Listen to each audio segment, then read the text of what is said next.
नमस्कार, मैं हूं आपके साथ साहिल किरनी और आज हम चर्चा करेंगे जिस तरह से 75वें संविधान दिवस के ऊपर बात करना अहम है क्योंकि हर जगह संविधान दिवस को लेकर ही चर्चा हो रही है। सदन में भी चर्चा हो रही है, चर्चा चल रही है। जिस तरह से साफ तौर पर संविधान को बचाने की बात कही जा रही है, चाहे वो कांग्रेस हो, चाहे वो बीजेपी हो, चाहे वो इंडिया गठबंधन हो, चाहे वो एनडीए गठबंधन हो, हर कोई संविधान को बचाने की बात कर रहा है। प्रत्यारोप आरोप लगातार लग रहे हैं कि संविधान खतरे में है। आखिर संविधान खतरे में किससे है और क्यों है? संविधान पर राहुल गांधी ने बोलते हुए एक बार फिर वीर सावरकर पर निशाना साधा। राहुल ने कहा कि जब हम संविधान को देखते हैं और उसे खोलते हैं तो हम अंबेडकर से लेकर महात्मा गांधी और जवाहरलाल नेहरू की आवाज और उनके विचार सुनते हैं। ये सारे विचार आए कहां से? वो सारे विचार देश की पुरानी परंपरा से आए। वो आइडिया शिव से लेकर गुरु नानक, बसवनाथ, बुद्ध, महावीर, कबीर, एक लंबी लिस्ट है, उनसे आए। जब हम संविधान पर बोलते हैं और संविधान दिखाते हैं तो ये सच है कि ये आधुनिक भारत का दस्तावेज है, लेकिन ये प्राचीन भारत और उसके विचारों के बिना कभी नहीं लिखा जा सकता था। अनुराग ठाकुर ने कहा कि राहुल गांधी को जवाब देते हुए पिछली बार भी जब चर्चा हुई तो मैंने कहा कि कुछ लोग संविधान तो हाथ में लेकर घूमते हैं लेकिन ये तक नहीं बता पाते कि उसमें पन्ने कितने हैं। आज राहुल जी सबको खोलकर दिखाते हैं लेकिन शायद वो इसको 2 पन्ने भी खोलकर नहीं देखे हैं। इसका प्रीफेस देखेंगे तो किसने लिखा है? सर सुप्रीम कोर्ट के वरिष्ठ अधिवक्ता गोपाल शंकर नारायण जी लिखते हैं कि हमारे संविधान को हमारे दौर के कुछ सर्वश्रेष्ठ मेधाओं ने तैयार किया है और शुक्र है कि ये कंफ्यूज्ड नेहरूवियन सोशल पॉलिसी से निर्देशित नहीं है। वो इनकी विचारधारा पर ही सवाल करते हैं। उन्होंने संविधान का श्रेय अंबेडकर जी, सरदार पटेल जी आदि को दिया है। तो इस पर चर्चा करना भी बहुत अहम है। जिस तरह से साफ तौर पर सदन में अभी भी ये बातें चल रही हैं और जहां पर बीजेपी सांसद ने साफ तौर पर पूछा कि राहुल को ट्यूशन देने वाला आखिर कौन है, वहीं पर प्रियंका गांधी ने साफ तौर पर कल जो स्पीच दी थी उस पर अडानी शब्द को हटा दिया, उस पर उन्होंने कटाक्ष किया। बहुत सी बातें सदन में आज गूंजती हुई दिखाई दी। अनुराग ठाकुर ने कहा कि कुछ लोग संविधान को हाथ में लेकर घूमते हैं। राहुल गांधी ने साफ तौर पर कहा कि हमारी जो विचारधारा है, इंडिया गठबंधन की विचारधारा है, वो देश में संविधान लाई है। हम मिलकर संविधान की रक्षा करते हैं। ये बात सबके सामने है कि राजनीतिक समानता खत्म हो गई है। रुक करेंगे इस पर चर्चा करने के लिए। हमारे साथ 3 खास मेहमान हमारे साथ जुड़ गए हैं। डॉक्टर अविर मलिक हैं जो कि नेता बीजेपी से हैं, और संदीप त्रिपाठी नेता कांग्रेस से, और रवि अरोड़ा जो कि राजनीतिक विश्लेषक हैं। ये तीनों खास मेहमान हमारे साथ जुड़ चुके हैं। आप तीनों का बहुत बहुत स्वागत है हमारी खास चर्चा में शामिल होने के लिए, और आप सबका बहुत धन्यवाद। शुरुआत राजनीतिक विश्लेषक से करूंगा क्योंकि यहीं से मुद्दा शुरू होगा। रवि अरोड़ा जी, क्योंकि समझना जरूरी है, संविधान खतरे में है। हर कोई संविधान का हवाला देता है, चाहे वो एनडीए हो चाहे वो इंडिया गठबंधन हो। हर कोई यही कहता है कि संविधान खतरे में है और संविधान को बचाना है। ये दोनों दल जो हैं ये एक दूसरे से संविधान को बचा रहे हैं। तो संविधान खतरे में कहां से है, एक अहम सवाल। और दूसरा इसके साथ ही कि क्या जरूरत आन पड़ी कि आज सदन में संविधान को लेकर चर्चा होनी? जी बिल्कुल साहिल जी, देश 75वीं वर्षगांठ मना रहा है संविधान दिवस की, और मुझे लगता है कि जिस प्रकार से पिछले लोकसभा चुनावों में विपक्ष ने एक बड़ा मुद्दा उठाया था कि संविधान खतरे में है, तो ऐसे में एक बड़ी बहस देश में छिड़ गई थी, क्या सचमुच संविधान खतरे में है? तो इसमें सरकार भी चाहती थी और विपक्ष भी चाहता था कि एक बहस होनी जरूरी है। लेकिन आज मुद्दा यह है कि आखिर संविधान को खतरा किससे है? क्या संविधान में कुछ अमेंडमेंट होने जा रहा है? क्या संविधान को बदला जा रहा है? और देश सुनना चाहता था सभी नेताओं को कि आखिर वो क्या कहना चाहते हैं, क्योंकि किसी भी संविधान के अंदर अमेंडमेंट किया जा सकता है पर संविधान को बदलना किसी के लिए भी मुनासिब नहीं है। तो ऐसे में एक जो बहस छिड़ी थी उसको लेकर ये सारी प्रक्रिया चल रही है, और मुझे लगता है पूरा देश समझ रहा है इस बात को, क्योंकि इस बार संविधान दिवस के दिन आपने देखा होगा सारे देश ने देखा कि संविधान दिवस पर किस प्रकार से सरकार और विपक्ष एक मंच पर थे और एक बहुत अच्छा माहौल बना और लोगों ने समझा। लेकिन जब जनता मैंडेट देती है, देखिए जो संविधान होता है वो किसी भी देश की नींव होती है और वही पूरे देश को आगे बढ़ाती है। आज हमारे देश की आजादी से लेकर अब तक जो हमारे संविधान की प्रक्रिया चलती आ रही है उसके अंदर देश के जनता मैंडेट देकर यह साबित करती है कि संविधान के अंदर जो लिखा है उसके अनुरूप हम काम कर रहे हैं, हमारा देश चल रहा है और उसमें विश्वास जताती है। ऐसे में लगता है मुझे, क्योंकि जिस प्रकार से लगातार चुनावों में भारतीय जनता पार्टी को जीत मिल रही है, मोदी जी को जीत मिल रही है, लोकसभा चुनावों में नुकसान जरूर हुआ, लेकिन उसके बाद विधानसभा चुनावों में जनता यह जिस प्रकार से दिखा रही है, तो मुझे लगता है कि उनको भरोसा है कि संविधान में कुछ बदलाव नहीं होने वाला है, क्योंकि जनता का मैंडेट ही ये सब बताता है कि जनता किस पर विश्वास कर रही है और किस पर नहीं कर रही है। तो मुझे मेरी जो निजी राय ये है कि मैं समझता हूं कि देश की जनता कहीं ना कहीं इस समय पे मोदी जी पे विश्वास कर रही है, तो इसे हमें समझना होगा। और आज जिस प्रकार से सभी नेताओं को मैं सुन रहा था, लगातार सभी पार्टियां अपने वक्तव्य रख रही है और अपनी बात रख रही है। देश पूरा जानना चाह रहा है कि इसका सचमुच में क्या संविधान के अंदर अमेंडमेंट होने जा रहा है, क्या कुछ नया होने जा रहा है, या सचमुच में संविधान को पूरी तरह से बदला जा रहा है। लेकिन ऐसा कुछ अब तक दिखाई नहीं दिया, और अब तक अगर ऐसा होता तो विपक्ष के पास आपने जितनी भी बातें सुनी विपक्ष की, वो कहीं ना कहीं सिर्फ कुछ राजनीतिक बातों के अलावा कुछ नहीं दिखा। मतलब साफ है कि यह जो बातें उठी, क्योंकि 75 साल बाद पहली बार देश के सदन में संविधान को लेकर चर्चा हो रही है, यह अपने आप में बहुत बड़ी बात है। और मुझे लगता है कि ऐसा कुछ नहीं बदलने वाला है, और यह देश की जनता भी समझ रही है। बिल्कुल, मैं रुख करना चाहूंगा, हमारे साथ कांग्रेस के नेता हैं संदीप त्रिपाठी, उनका रुख करूंगा, क्योंकि साफ तौर पर जो राजनीतिक विश्लेषक हैं हमारे साथ रवि रोड़ा ने एक बात बिल्कुल सही बताई है या नहीं, वो तो अब संदीप त्रिपाठी जी बताएंगे। कि संदीप जी, जिस तरह से साफ तौर पर जिस तरह सदन के अंदर चर्चा चल रही है, हमारे साथ जो राजनीतिक विश्लेषक हैं उन्होंने साफ तौर पर ये बात कही है कि वो राजनीति से उठकर ऊपर कुछ और खास नहीं है। देखिए सर, पहली चीज तो आज जो संविधान पर चर्चा हो रही है वो 75 वर्ष पे हो रही है। इसके साथ साथ आज जो मोदी जी या भारतीय जनता पार्टी के लोग संविधान करते हैं, तो उसका सबसे बड़ा कारण है कि इस चुनाव में जिस तरीके से कांग्रेस या विपक्ष के लोगों ने संविधान को लेकर एक सवाल खड़े किए और उस पर जनता ने विश्वास जताया, तो भारतीय जनता पार्टी को भी लगने लगा कि जो उनके नेता पहले कहा करते थे कि हम 400 प्लस आएंगे, उसके बाद संविधान बदल देंगे, बहुत सारे नेताओं ने कहा, और उस बात का प्रोसेस सदैव जो है भारतीय जनता पार्टी के शीर्ष नेतृत्व सदैव देता रहा। तो इस बात को जब भारतीय जनता पार्टी के समझ में आया, तब वो आज वो संविधान कर रहे हैं। लेकिन इनके गैर संवैधानिक कार्य क्या क्या है, 2-3 महत्वपूर्ण चीजें मैं बता दूं। और एक बात और मैं बता दूं, राजनाथ सिंह जी ने जिस तरीके से कहा कि नेहरू जी के बारे में कि उनका योगदान, तो मैं बताना चाहता हूं कि संविधान बनाने में जो 22 समितियां थी, जहां तक मुझे जानकारी है उसमें से 5 समितियों के अध्यक्ष पंडित जवाहरलाल नेहरू जी थे, जिसमें से जो महत्वपूर्ण 8 कमेटी थी, उसमें से 2 कमेटियों के अध्यक्ष पंडित जवाहरलाल नेहरू जी थे। तो ये कह देना कि सिर्फ आपको नेहरू से नफरत है, ये तो पता चलता है, लेकिन आप उनके योगदान को नकार दे तो आप नहीं नकार पाइएगा।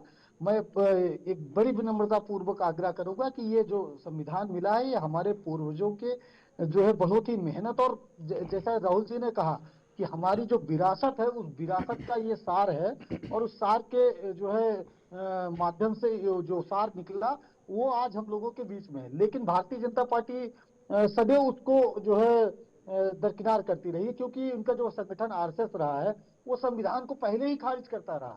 जहां से भारतीय जनता पार्टी का जन्म हुआ है, वही संविधान कितने वर्षों तक वो झंडा नहीं अपनाए, वो जो है हमारे राष्ट्रीय गीत के खिलाफ अपना एक गीत लेके आते हैं। हम वंदे मातरम की बात करते हैं तो वो कहते हैं नमस्ते नमस्ते वत्सले करके, जो है भारतीय जनता पार्टी के नेता संघ से आते हैं, और उसके बाद भाजपा में आकर हम ही से सवाल पूछते हैं कि वंदे मातरम क्यों नहीं बोलते हो। भाई, जिंदगी भर आप नमस्ते वत्सले गाकर आए हो और वंदे मातरम गाते नहीं हो, और हम ही से सवाल करते हो। तो और जिस तरीके से गैर संवैधानिक तरीके से सरकारें गिराई गई, चाहे महाराष्ट्र हो, गोवा हो, मैं रोकना चाहूंगा तो संदीप जी, इस बात पे आपको रोकना चाहूंगा, क्योंकि जो बात आप कह रहे हैं सरकारें गिराई गई, जो सरकारें गिरी हैं आज तक 132 सरकारें गिरी हैं, जो आंकड़ा मेरे पास है, और उसमें से जो सरकारें गिरी हैं 90 सरकारें ऐसी गिरी हैं जो कि कांग्रेस के समय गिरी हैं, और 50 ऐसी सरकारें हैं जो कि सिर्फ इंदिरा गांधी की ही दौरान जो है गिराई गई हैं।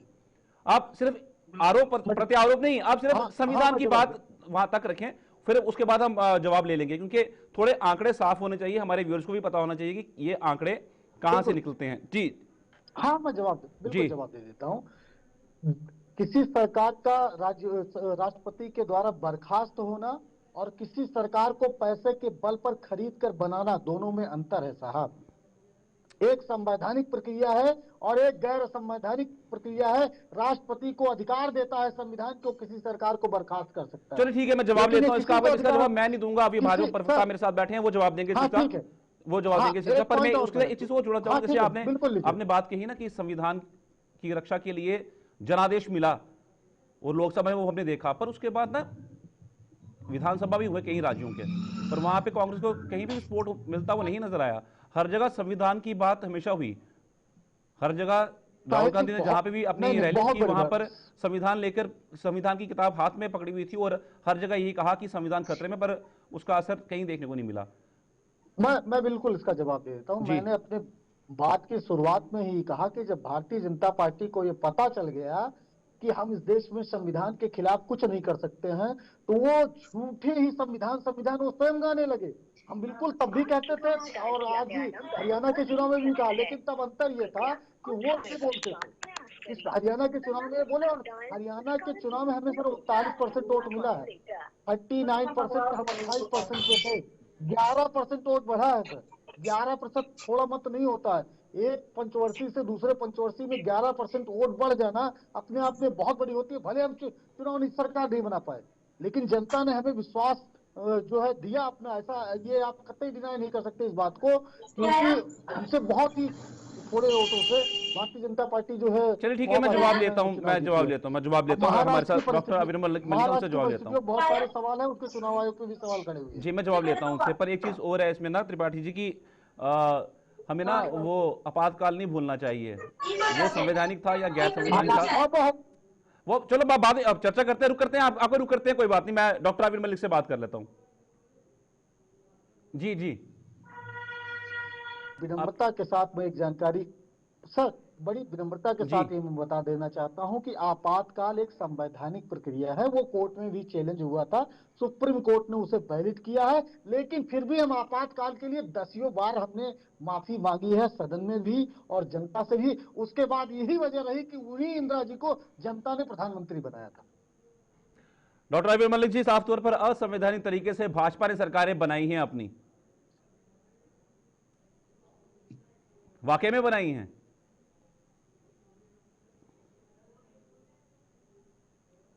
डॉक्टर आबिर, क्या आप सुन पा रहे हैं मुझे?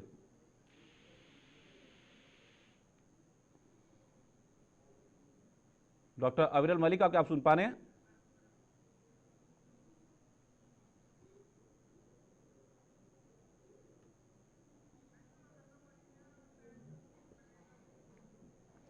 चलिए, राजनीतिक विश्लेषक हमारा रवि अरोड़ा, उनका रुख करते हैं।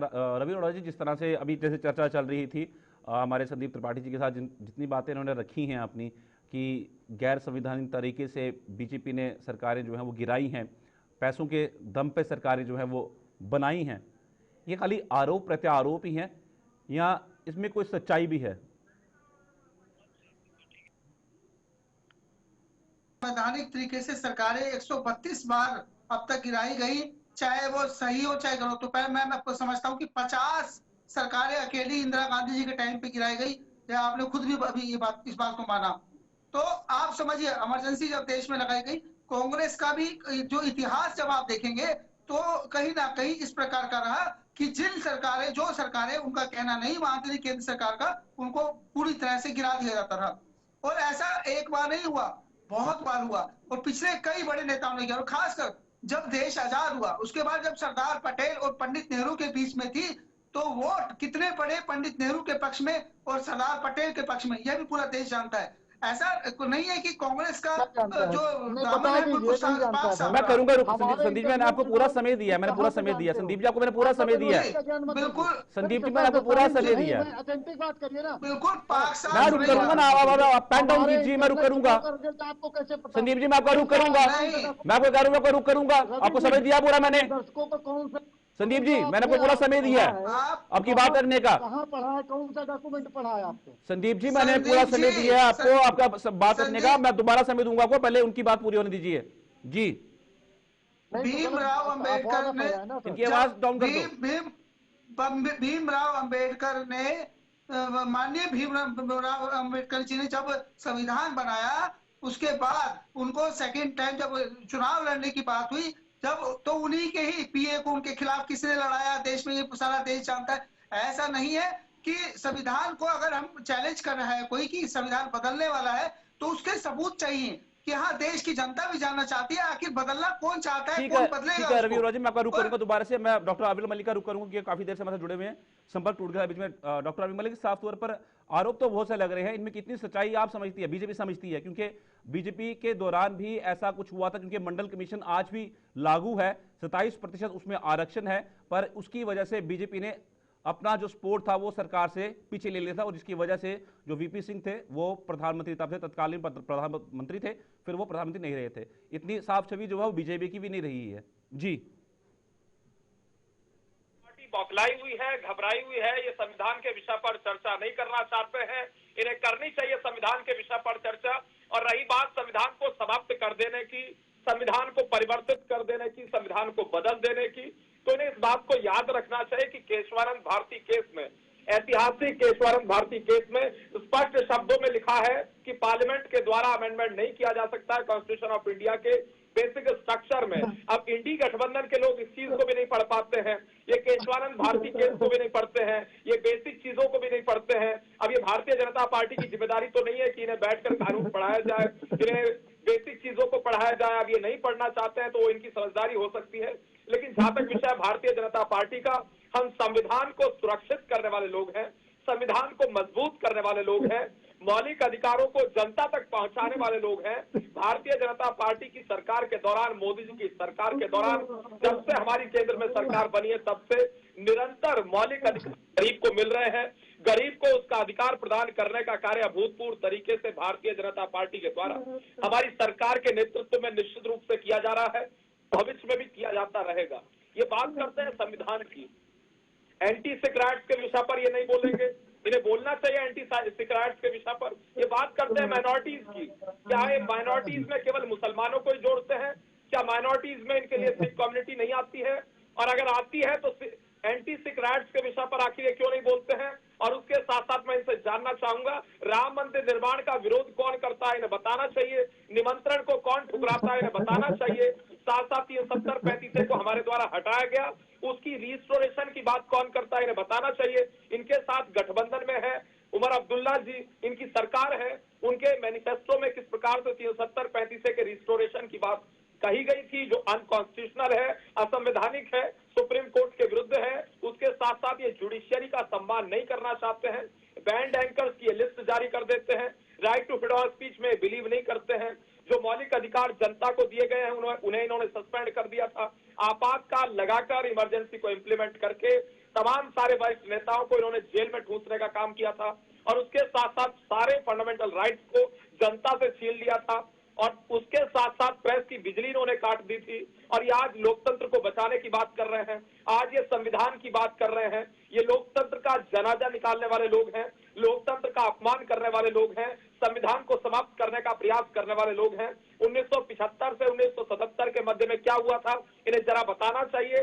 साथ साथ ये भी बताना चाहिए आपातकाल क्यों लगाया, और अगर ये आपातकाल लगाते हैं, अगर ये संविधान के ऊपर प्रहार करते हैं, तो उसके बाद ये संविधान को बचाने का आज कौन सा नाटक कर रहे हैं? और ये कहते हैं ये संविधान को बचाएंगे, संविधान इन्हें बचा रहा है, संविधान हमें बचा रहा है, संविधान जनता को बचा रहा है, ये उल्टी गंगा बहाने का प्रयास कर ठीक रहे है। हैं। आपने मेरे और डॉक्टर अबिला, आपने मेरी एक बात का जवाब नहीं दिया। जब मैंने आपसे ये बात पूछी कि ओबीसी आरक्षण को लेकर मैंने बात पूछी, क्या वो सही था या गलत था? जी, मैं आपका सवाल नहीं सुन पाया। ओबीसी आरक्षण को लेकर, क्या मंडल कमीशन को लेकर, क्या वो सही था? जी नहीं, देखिए, जिस प्रकार से संदीप त्रिपाठी जी का थोड़ा सा अंश मैंने सुना था इनके वक्तव्य का, तो जिस प्रकार से बेबुनियाद आरोप भारतीय जनता पार्टी के ऊपर लगा रहे थे, साथ साथ प्रियंका गांधी वाड्रा जी आज सामने आई हैं और वायनाड के विषय पर जिस प्रकार से प्रदर्शन कर रही ठीक है, थी, मैं तो जनता से मिलते नहीं है, गरीब की समस्याओं का सॉल्व करते नहीं है, उसके साथ साथ भारतीय जनता पार्टी के ऊपर आरोप लगाते हैं। ठीक है, मैं संदीप जरूर करूंगा। संदीप जी, आप देखिए, इतना हंसने वाली कोई बात इसमें है नहीं। वैसे ये बहुत से आंकड़े कहते हैं कि संविधान को अगर बदलने की कोशिश की गई है, सबसे पहले 1950 में हम लोग- प्रेस की आजादी को छीनने की कोशिश की गई थी और उसके बाद जब कोर्ट में वो केस पहुंचता तब वो रद्द कर दिया गया था। ऐसा नहीं है कि देखिए, संदीप जी मतलब तो ये इसी सब, प्रकार से मैं भारतीय सवाल जनता कर रहा हूं, पार्टी मैं पर हंसने का काम डॉक्टर करते अभिमन्यु मैं हैं, सवाल कर रहा हूं साहिल उनसे, जी, आपका जवाब लूंगा मैं, ठीक है। साहिल जी। और उसके बाद प्लेसेस ऑफ वर्शिप साहिल एक्ट जी। क्यों आया? वो भी तो सदन के अंदर उसको पास किया गया था, वो तो मूल रूप से संविधान का हिस्सा नहीं था। मतलब बहुत सी बातें ऐसे है, कोई एक की भी छवि जो है वो साफ नहीं है, चाहे बीजेपी हो चाहे कांग्रेस हो, कहीं ना कहीं गलतियां हुई हैं, इसलिए सरकारें गिरी हैं। इसलिए थोड़ा ठीक है सहज सर। सहज होकर जवाब दीजिए, होगा सर। हंस के कोई चर्चा नहीं होती। हाँ। आप मजाक उठा रहे हैं एक नेता का, बीजेपी का, या अब रवि अरोड़ा का जो कि राजनीतिक विश्लेषक है, या मेरा, ऐसे ऐसी चर्चा नहीं होती है सर जी। नहीं सर, अब चर्चा किससे? अब सर घोड़े और जो है गधों में चर्चा तो नहीं हो सकती ना सर। नहीं, ये अब कौन सी आप ऐसी- कौन सी मर्यादा बनाए? कौन भोले कौन सर। गधे? किसको बोल रहे हैं आप? ये भोले किसको सर। बोल रहे हैं, गधे ये किसको बोल रहे हैं? दूसरे चैनल पर पहले भी ये मीडिया का ये अपमान कौन कर सा रहे थे, तरीका है आपका अपना बात करने का? शब्द प्रयोग कर अपना रहे थे, 1950 की बात दोबारा दोहरा रहे हैं, आज वो हैं। चर्चा नहीं होगी, आज वो मीडिया नहीं है। मैं बात आपसे कर रहा हूं और साहिल जी। आप बोल कर रहे हैं कौन भोला और कौन गधा? मैं गधा या आप भोले? सर ये क्या तमीज थी आपकी सर, बात करने की? आप सुनिए- चर्चा कर रहे हैं, सहज अरे होकर हम करें। बता ये प्रेस अरे का अब अपमान करने सुनिएगा वाले तो- लोग हैं, प्रेस की हत्या करने वाले लोग हैं। क्या यहाँ बात कर रहे हैं पांच आप? को लगाकर ये प्रेस की स्वतंत्रता गया। को नहीं दे सकते हैं, ये फ्रीडम ऑफ प्रेस को नहीं दे कुछ सकते नहीं, हैं। ये क्या तरीका क्या है संविधान ये? कब अंगीकार हुआ है? संविधान क्या कब अंगीकार तरीका हुआ है बताओ? ये? संविधान क्या के तरीका क्या है? जानते हो? आप प्रेस का अपमान संविधान कर कब रहे हैं, अंगीकार हुआ? आप एक वरिष्ठ संविधान पत्रकार के- का अपमान कर रहे हैं, संविधान एक सभा में सीनियर कितने एंकर का आप बताओ अपमान जरा। कर दे रहे हैं। संविधान सभा में कितने सदस्य थे? पता कुछ आप नहीं है, सीनियर कल एंकर का सुबह की अपमान कर रहे हैं चैनल में ऐसा बैठकर। देखिए, किस व्यक्ति के लिए शब्द का आपने प्रयोग किया? कुछ पता है? आपने किस व्यक्ति के लिए शब्द का प्रयोग किया? और रही बात संविधान की, संविधान को दिखा देने से काम नहीं चलता है, संविधान को लहराने से काम नहीं चलता है, इसके आधार पर चलना पड़ता है, इसके आधार पर चलना पड़ता है। संविधान के आधार पर चलना सीखिए, संविधान का मार्गदर्शन लेना सीखिए, बाबा साहब डॉक्टर भीमराव अम्बेडकर जी का मार्गदर्शन लेना कहा कि सीखिए, चर्चा होती है ऐसे अम्बेडकर जी के लोगों संविधान से। को मानिए। अब जिसको चलिए हम मानिए। करते हैं बात, आपसे केवल करते हैं आप बात। एक जिस तरीके से आपने बात की है, ये तो चर्चा का विषय नहीं रहा। आपने चर्चा को हटा ही दिया साइड में, जो अपने सवाल थे वो आपने होने नहीं दिए पूरे। मैं जवाब दे रहा था आपसे, आपने जवाब ही नहीं दिया उस चीज का। मैं सिर्फ संविधान की बात कर रहा था, आप कहां से कहां लेके बात को। नहीं, मैं कहीं नहीं ले जाता हूँ। आपने कहा कि आप किसका मजाक बना रहे हो। आप बताइए कि अविरल जी ने इतनी देर बोला, उसमें से आपको कौन सी दो बात ऐसी लगी जो इस डिबेट से संबंधित हो? अरे भाई साहब, आप बता दीजिए मुझे। संविधान में बात कर रहे थे, संविधान ही चल रहा था, मैंने भी सवाल किया, उसका जवाब उनके पास भी पूरे तरीके से नहीं था, पूरे तरीके से नहीं था। पर नहीं, इस तरह चर्चा नहीं होती है। आप लोगों को भाजपा का कोई नेता नहीं मिलता क्या?